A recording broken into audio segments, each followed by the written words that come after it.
Bonjour les enfants, c'est papa. Quelle est la valeur que tu donnes à ta vie?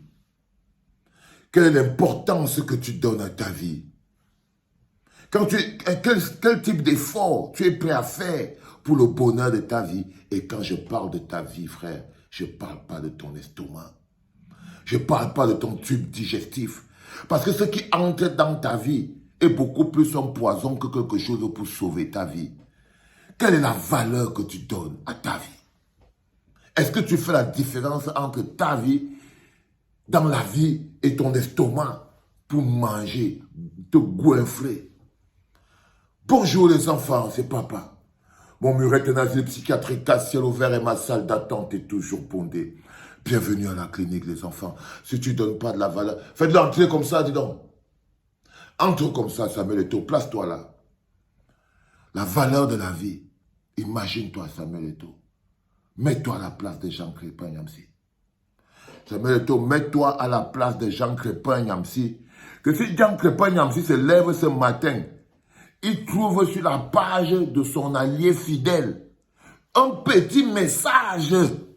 Seigneur, Samuel, pourquoi les autres ne doivent pas y avoir mot? Qu'est-ce que ça lui rapporte même à Jean Crépin Niamsi, toutes les insultes? Il n'y a pas quelqu'un qu'on insulte. C'est sur Internet ici qui vient te défendre. J'ai même vu les étos-moutons venir écrire que est-ce qu'il est obligé, s'il parle aux voix, est-ce qu'il est obligé de montrer? Tu es obligé, frère. Tu es obligé, il est obligé de démontrer en ce moment précis qu'il est quelqu'un qui a le bon cœur. C'est en ce moment, c'est dans les petits éléments comme ça, tu te rends compte que tu laisses le docteur Jean Crépin Niamsi qui lutte tous les jours pour toi sur Internet parce que tu vas aller faire ton show au Cameroun. Chez un de tes collègues qui a perdu son père, j'ai vu qu'il y a un chauffeur. Un chauffeur a perdu. Je ne dis pas que le chauffeur n'est pas important. Je ne dis pas que le chauffeur n'est pas important. Bon, on m'a dit que un des chauffeurs de l'Africa Foot a perdu son père. Mais tu as traversé Paris, ton allié fidèle. Lui, je le compte pourquoi? Parce qu'il est sur Internet et tous les jours, le père de ton chauffeur, on ne le connaît pas. Peut-être que vous avez des rapports approfondis. Tu as même le bon cœur. Comment tu es même capable de partir jusqu'au deuil du père de ton chauffeur que tu ne connaissais pas? Mais la personne qui, tous les jours, à Jean Crépin Niamsi, je sais que quand tu vas sortir de l'hôpital, la première personne que tu vas attaquer, c'est moi. Je te prie de bien vouloir m'excuser. C'est ce qui va se passer. Je sais que quand tu vas sortir de l'hôpital, parce que nous, on a des prières sincères. Quand tu vas sortir de l'hôpital, tu vas venir dire que tu ne m'avais pas envoyé. Tu vas même dire que est-ce que je sais le nombre de fois que le docteur t'a téléphoné sur ton téléphone pour te rassurer qu'il est avec toi. Mais crois-moi, frérot, lui-même, il ne connaît plus la valeur de sa vie.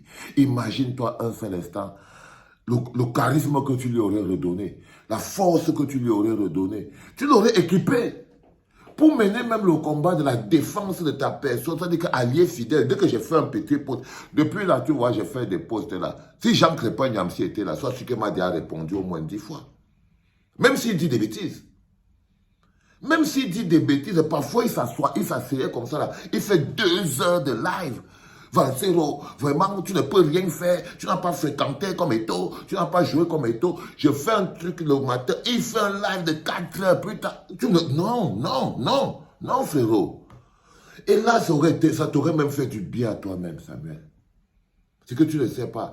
C'est-à-dire que, quand vous dites la générosité intéressée, oui, je suis obligé de te dire, parce que tu es pas, je suis sûr et certain, tu as pris tes pieds, tu es parti dans cette histoire de morgue à l'hôpital, machin truc.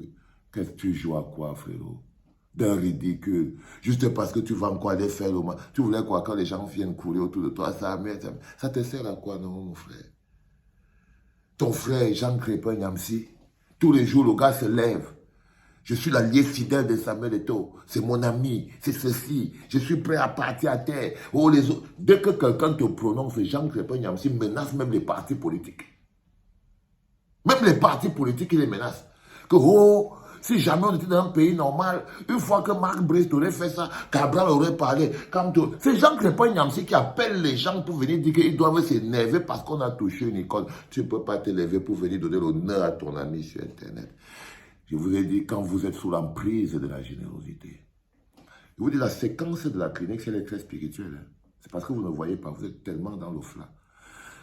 Mais comme ce n'est pas pour vous, on fait tout ça pour archiver. Quand vous êtes sous l'emprise de la générosité de quelqu'un, quand vous n'êtes plus un être humain à vos yeux. À vos yeux. Le seul être humain qui est important, c'est lui. C'est-à-dire que si c'était Samuel Eto'o qui était malade, la chose que Jacques Nyamsi est déjà entré en prière, c'est ce qu'il a lourd en ce moment. C'est ce qu'il a lourd en ce moment en train de prier, qu'il va sortir de Lourdes.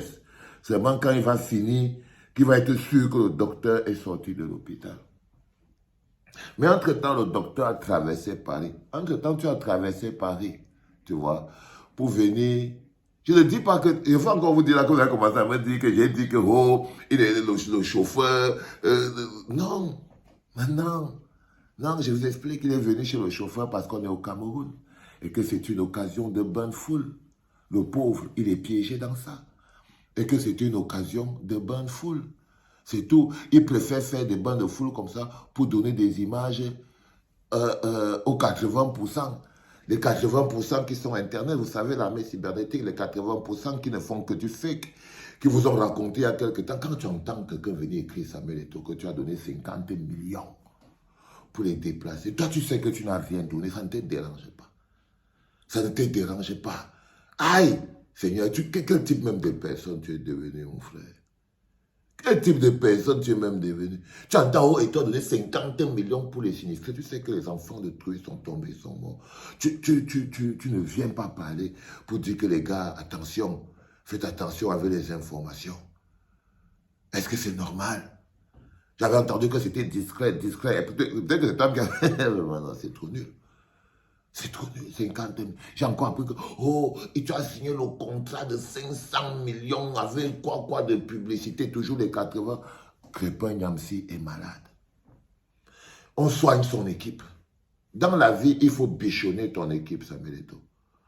Il faut bichonner ton équipe, Samuel Eto'o. Tu vois comment fait ton palabre, Crépin Nyamsi, et je sais que quand tu vas sortir, la première personne que tu vas attaquer, c'est l'exorciste.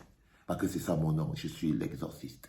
Et la première personne que tu vas attaquer, parce que ce que je fais en ce premier podcast, c'est le pur exorcisme. Hein, Crépin Nyamsi? Oui, c'est le pur exorcisme. La première personne que tu vas attaquer, c'est moi. C'est l'exorciste. Mais t'inquiète pas, je vais continuer d'exorciser le petit. Et je te promets, ça t'aurait grandi beaucoup. Ça n'aurait pas seulement donné de la valeur à ton rapport avec Jean Crépin Nyamsi, non. Mais ça aurait aussi donné ça t'aurait donné une sorte d'éthique, de fidélité, que quand les gens travaillent avec toi, ils sont en sécurité. Ils peuvent compter sur toi. Que humainement, ils peuvent compter sur toi. Pas obligé. C'est pas le seul rapport qu'on a avec les gens, c'est pas l'argent. C'est pas l'argent.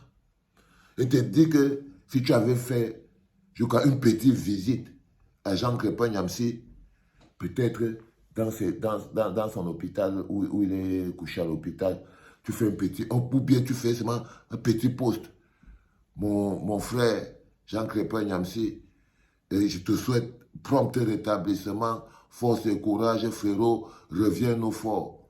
Je suis sûr que si Jean Crépin, il lit seulement le message là, à 80%, il sera guéri.